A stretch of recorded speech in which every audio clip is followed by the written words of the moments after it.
Hello and welcome to our weekly program, Global Review. As you know, in this we bring to you in-depth analysis of global developments in the last week. We also bring to you issues that have gone off the headlines and are requiring issues and analysis that we must interconnect. We also bring to you an important publication in our section on book review. But let's have a look at the headlines.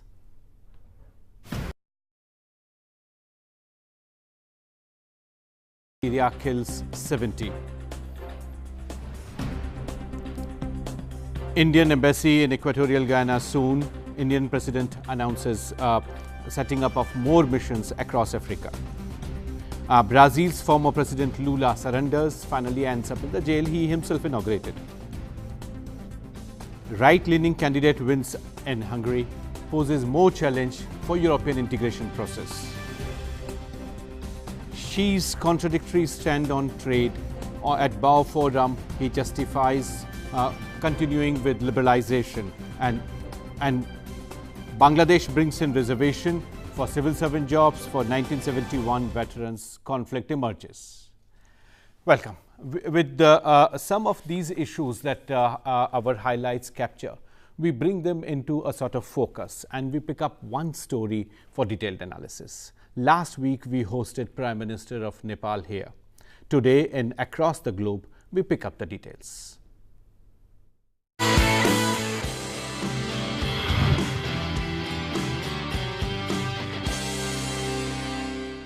With Prime Minister's continued emphasis on neighborhood first, and incidentally, Nepal was one of the countries that was figuring right in 2014 on the top list of Prime Minister's destinations.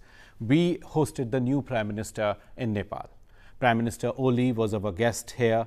Let's look at the package and then we would discuss.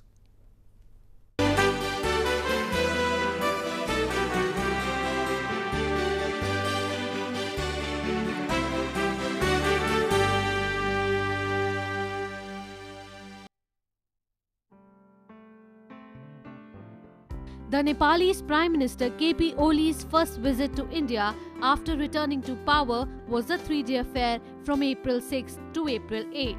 The visit was perceived as successful on both sides. Trust building was deemed as the main outcome of the visit.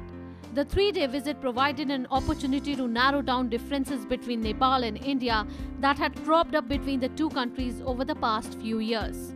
During the latest visit, Oli maintained a commitment to a liberal economy with private sector growth as key, keeping in mind that Indian firms account for around 40% of FDI in Nepal.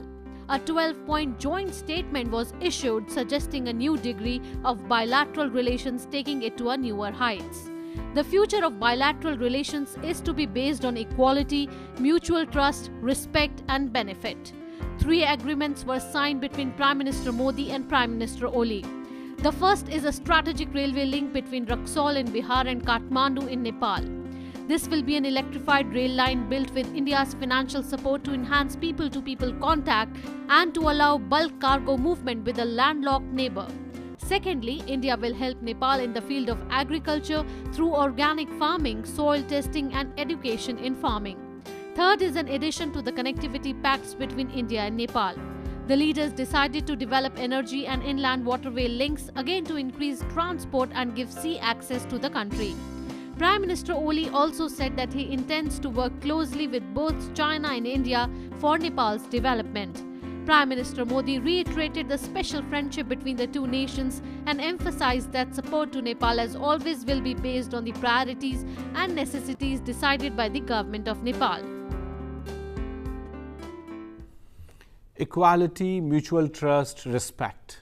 These are the 3 words which have tried to capture our imagination back when we talk about India-Nepal relationship. Why it filters away every time when we talk of our neighborhood? This is the question we are posing to our panel here.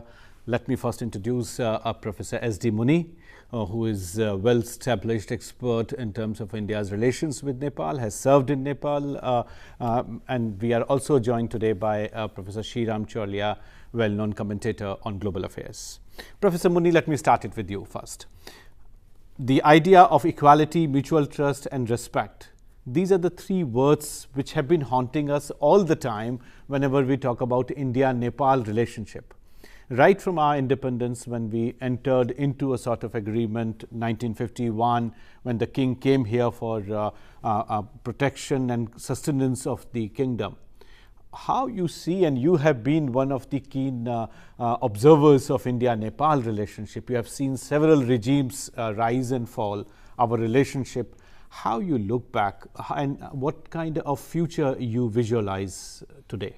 See, the point is that Nepal is acutely conscious of the size and power differential with India, and therefore every small matter which I and you in India may see as a casual one appears to be larger than life when viewed from the Nepalese point of view. Therefore, they have feeling that sometimes they are not being treated with equality, sometimes their self-respect is ignored or we are not sensitive towards it, and that is why these issues come up again and again. And this is also true that many a times we also in our handling of these smaller neighbors ignore their sensitivity. We ignore the fact that we have to stoop low to conquer them, and because they are all the time conscious of this fact that India is too big, looms large, almost every sector of their life. But do you see a sort of equality sometimes undermined by us in terms of our engagement? Because the fresh beginning came in when Prime Minister Modi, when the idea was in terms of equality, positive vibes were all across. Till SAC summit, things were absolutely fine. Later on, the domestic issues which have imperatives for India, and this applies to several of our neighbors, where domestic issues have imperatives for us in terms of number of people migrating, in terms of challenges they face. And I think India's role in earthquake was very well recognized. You are absolutely correct. The problem is that many of the promises made and the hopes aroused in 2014, which as you know, as you said very rightly, that Prime Minister visited even twice in 1 year, in a gap of less than 6 months. And then came the earthquake, where India was the first country to extensively extend the support. But Nepalese feel that these promises have not been translated into reality. I will give you one example. We made lot of commitments so far as the earthquake issue was concerned. That's right. And we have extended huge loan, I think to the tune of 1 billion soft loan or whatever. But the agreement to utilize that loan was not signed until Prachanda and Deuba came here. This has been one of the major issues, Professor Muni, in terms of tardiness of our project implementation. Exactly. Similar, there are many other projects which have not really been implemented. That's right. Professor Chaulia, India-Nepal relationship is not in vacuum, as many other relationships are. Geopolitics and regional context of it is extremely important. How you see other factors playing a role? I always recall what Girilal Jain said in 1956 in a very small book when he recalled his own field work of last 6 years, so 1951 to 56. And the very title of the book is China, India and Nepal. Yeah, so this triangulation has always, it's inevitable because of geography. And they say they are a double landlocked country with a northern neighbor and a southern neighbor, which are both major powers. So I think they have, especially the left of the spectrum who are currently in power, KP Oli, the Communist Party of Nepal, and the allied Maoists, which are even more extreme left, they have tended to see, they are in a kind of they say that we want to have a balance between the Chinese influence and the Indian influence. And they have always emphasized that it should not be, in fact, KP Oli is on record that I want to leverage my closeness with China to bargain better with India. So if you go back to the theory, small states that are sandwiched like this often tend to play off other bigger players in order to extract. Are there some global examples that you can quickly you see, think of? Even going back in time, A.J.P. Taylor, the historian, has often talked about how small European states which were landlocked between larger ones, often tried to gain concessions from both sides by playing one off against the other. So, this is a classic small power diplomacy that the Nepalese are trying, especially the ones on the left. So, it is a triangular dynamic even domestically in Nepal, and that impacts on India and China. You see, there are three big forces, which is, as I said, the Communists, the Maoists, and the Nepalese Congress, which is more centrist. Now, in order to prove their so-called nationalist credentials, they often use the India bogey, especially the two leftist parties. Sometimes even the Nepalese Congress can do it at dire situations like the so-called blockade that they had claimed in 2015. That India so, we being more careful, more sensitive is the message that we are trying to. And I think we have to be multi-partisan, where we are working with all sides. That's and right. In fact, KP Oli has in a way learnt his lessons from previous eras when he had a more strident anti-India, but now he seems to be saying that he knows that for his own survival as well as for Nepal's economic development, India is inevitable. So, in that sense, he has come around. Same with Prachanda, who began very fierily and then in the second avatar said, now I want to work with India. So, it's like a revolving door. They have had 5 prime ministers in 5 years, Sachin. And every time a new leader comes in, they recalibrate with India and with China. It's a very complex dynamic, but it's part of that larger phenomenon of small state diplomacy. Professor Muni, I wanted to ask you about this question that of implementation of development projects, and you were mentioning about the sort of delays that we have in projects. Of late, as we hear, our Prime Minister has been himself reviewing. The Salma Dam is given as an example all the time in terms of how stalled projects are now coming on track. Can we think of some institutional mechanism which automatically brings in, as you know, in Nepal, when Mrs. Gandhi was there, we invited scholars from Nepal to review Indian projects. Well, I wanted to add 2 things first. First is, the delay are not only because of India. Yeah, that's right. One of the reason was a lot of instability in Nepal. That's right. In the last 3 years that Mr. Modi initiated his neighborhood first, there have been 3 to 4 government changes in Nepal. Nepal has gone through constitution making, it has gone through elections. Now, when you are busy with elections, you don't sign your projects or don't implement your projects. So, there is a problem on both the sides. And secondly, on China, I may just add that Nepalese, in the heart of their heart, realize that using the China argument is a political statement, it is not an economic statement. That really you cannot have, this is where the situation is different from European context, that Nepal cannot have China as a real alternative to India because of all other factors. Yeah, that is why we had apparently conveyed to them that if they go ahead with more hydroelectric projects done by the Chinese, we are not interested in buying that power, let them export to the Chinese. I don't think we have categorically said that. And how can they export them across the geography of the high Himalayas? So, indeed trade is geographically not feasible. Now, about monitoring, we have done this in relation to many other countries. That's right. Bangladesh, perhaps we have done it. You can have a mechanism which continuously monitors the progress of the project and finds out where the hurdles are. Wherever the hurdles are, you get back and try coordination either in your country or in the country where the project is being done. So, sir, largely the visit has triggered in many, of course. But this visit has not set up any monitoring mechanism. It has not talked about that. But this is an alternative which you were seeking. Exactly. And I think this would probably be important for us to make these visits more meaningful and bilateral relationship more productive. There is already an EPG on India-Nepal. That's right. The Eminent Persons Group, yes, which is going into the whole hog of relationship and see how to revise it. Here we take a break, and after the break we would pick up our section Beyond the News.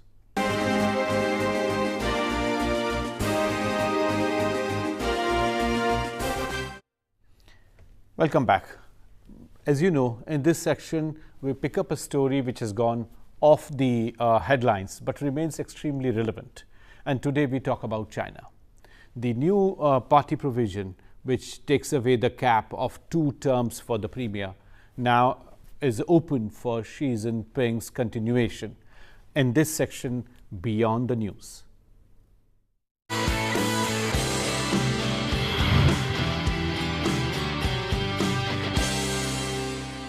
Let's have a look at this report. The two-term limit on Chinese president rule ended with a decree by the incumbent Chinese president Xi Jinping, who can now be in power for more than 10 years. At the recent 19th National People's Congress of the CCP, Xi not only presented no new successor for himself, but also launched Xi Jinping thought on socialism with Chinese characteristics for a new era. National People's Congress normally lasts for 10 days. However, this year it was extended by 5 more days to decide the leadership issue. Xi Jinping was born in a family of privileged background in 1953. However, his father was purged in Mao Zedong's Cultural Revolution. He too was sent to work in a farm, but he worked his way up in the Communist Party and assumed senior positions over the years. He became China's 7th president in March 2013. In 2017, his name and his philosophy were added to the party's constitution. Since coming to power, Xi has waged an anti-corruption campaign and launched economic reforms for China, including Belt and Road Initiative to handle the excess capacity in Chinese economy. While seen as offering stability in the near term, the prospect of Xi as president for life has many worrying about his long-term intentions and a return to one-man rule in the style of Chinese emperors or Communist China's founder Mao Zedong. One of the effects on foreign relations may be of Africa's authoritarian leaders pointing toward China as justification. In fact, many of the African nations misses out on Taiwanese aid owing to armed twist diplomacy by China, which has increased in recent times.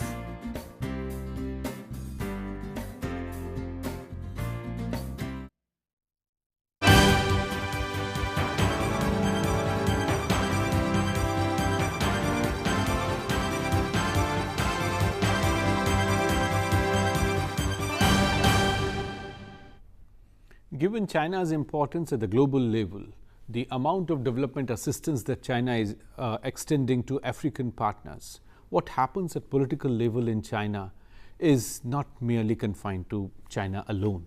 It has imperatives for several African countries, it has imperatives for Asia, and of course for India. We continue our discussion with our expert panel. Sriram, I would come to you first to ask you how the removal of this cap in China and Xi Jinping's own vision being incorporated in the constitution, the idea of aggressive economic diplomacy that China is up with, how you see a role that Xi Jinping would be playing at the global level? It's definitely a massive concentration of power in one man's hands. As you know, earlier, after Deng Xiaoping died, they used to have a collective leadership which used to rotate every 5 or 10 years. And every 5 years, sometimes they could change the premier. Every 10 years, they used to change the presidents. But now, this continuity is being projected by Xi himself and the Communist Party as a good for China because it creates long-term continuity of policies. For example, Belt and Road. It is Xi Jinping's brainchild. Now, Hu Jintao had not thought about it, and possibly if he were to end his tenure in another 5 years, they would say that somebody else may, new faction may take the country in another direction. So they want to actually, they claim that this is good for the country in terms of continuity and stability of policies and for the continued steady rise that China has. But the converse, of course, is, as you said, the international community is very worried because excessive concentration in one man's hands of such a large country means that the possibility of naysayers and those who would give opposite advice has been eliminated. He has ruthlessly cleared out all the rival factions. So what it means is a dangerous hawkish turn, be it in a military sphere or, as you said, in a more aggressive economic diplomacy, has nobody in a position to check or stop him. So if in the absence of checks and balances, China was always authoritarian. But this is a kind of a personalized dictatorship that we are going towards, as opposed to a collegial one. And I think that's far more dangerous and will make it a bigger player in terms of a rival to the West.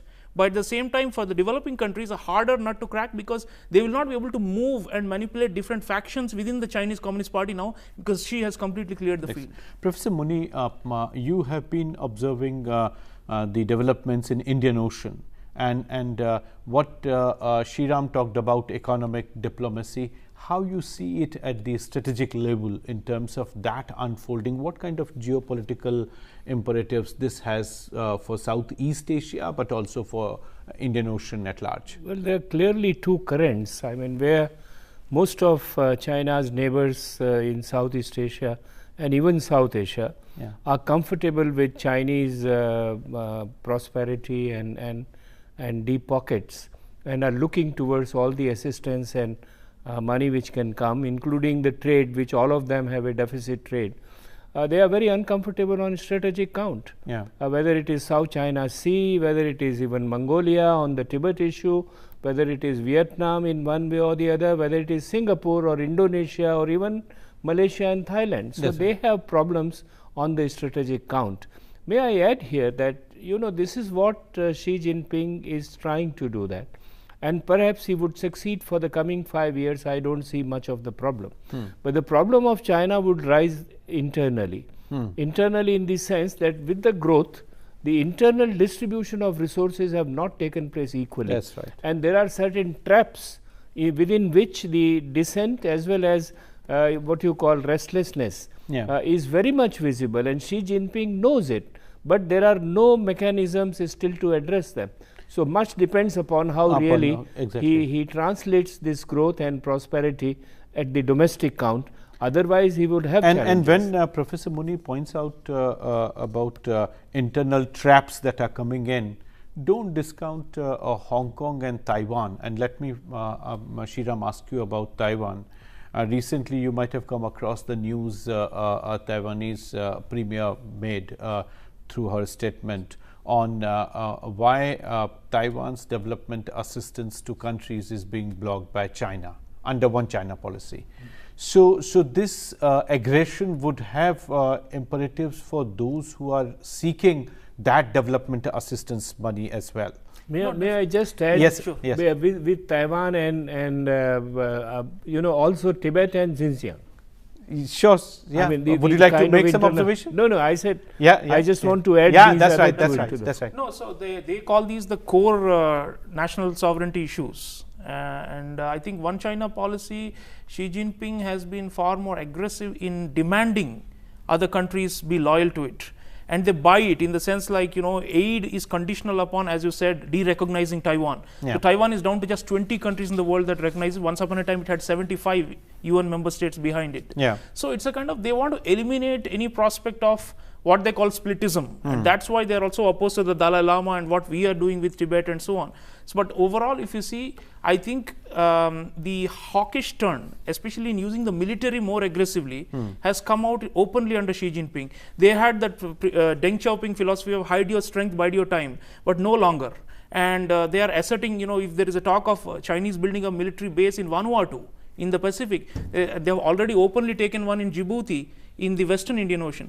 We are also talking about a number of unofficial bases they have built up in the occupied parts of the South China Sea, Maldives. So, if you look at it this way, it is in an expansionist phase, and under somebody like Xi Jinping who talks about the Chinese dream and national rejuvenation, the code word for that is we want to become a major power, they say, and major power as in not only equal to the United States but surpass the United States, and not just in economic. And because he is emphasizing military, I fear that we are in for a lot of geopolitical contestation, especially in Indo-Pacific. No, I think this is extremely important for us to realize what kind of behavioral pattern we would see in our neighborhood, and of course in the larger neighborhood, as PM has been emphasizing upon, in terms of economic diplomacy, in terms of strategic outlook that the region is developing. But one thing, Sachin, I just want to add, Xi Jinping stuttered a little bit in 2015 when the stock market crashed and suddenly the economic numbers had to be pared down.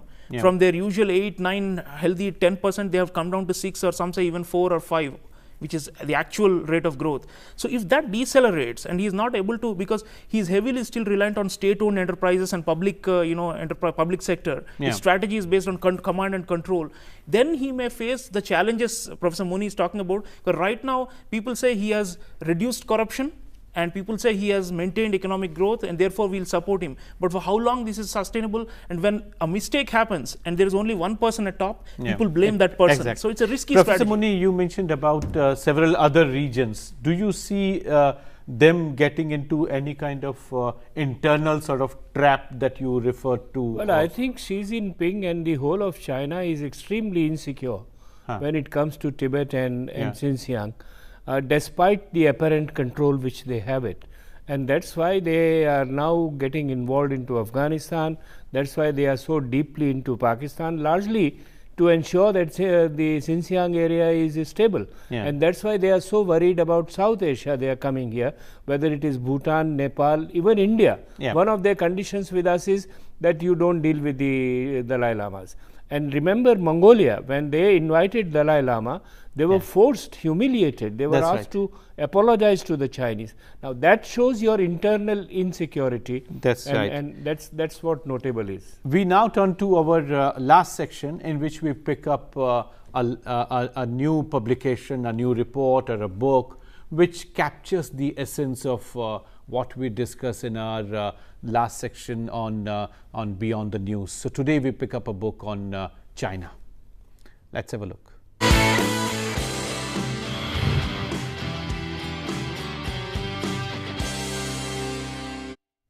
So China steps out Beijing's major power engagement with the developing world. That's the book which has just come out in US by Joshua Eisenman and Eric Heginbotham. This book is extremely interesting in terms of how US scholars are looking at the emerging world order as China is contributing to it. I would just turn to my panel for their expert comments. But this book is extremely important for those of you who are trying to follow as things are unfolding. The book has several chapters which are authored by all different scholars based in US and have done their field work in China and in other regions that Professor Muni alluded to. These internal contradictions in China are also going to have implications in terms of the kind of global order that we expect China to shape. With US withdrawal, what is it that China is going to shape, and what is it that value system China is going to bring back on the global table if they themselves are facing these kind of conflict? Professor Muni, what is your quick take on this? I don't. This is we are at a very early stage of projecting China as a global power. Yeah. I have a feeling the US is not withdrawing. US is probably changing its own strategy. It has lost the willpower to invest too much in terms of either political capital. But in the absence of that, it would be very difficult for them to. But look at the whole rebalancing strategy, which is largely focused on China. Shriram, what do you say? Sachin, one thing about this book, which is important for audiences, is China has changed, they say, the authors. They had something called a going out strategy way back in 1999. But steps out, meaning what is happening now is, earlier China was looking for raw materials and markets. Yeah. Now that was, and it was seeking foreign investment inward. It was capital scarce. Now it has become capital abundant. It has this excess capacity in industry, in construction, in infrastructure building. That's why they've played. So which means the influence seeking is now greater. So it's a more political strategy of China today than it was 10 years back in the developing world. Yes, great, Shriram. We are running out of time. I must thank my panelists for their insights and contribution in this. Please remain in touch with us. Give us your suggestions, ideas. We would come back to you next week. Thank you.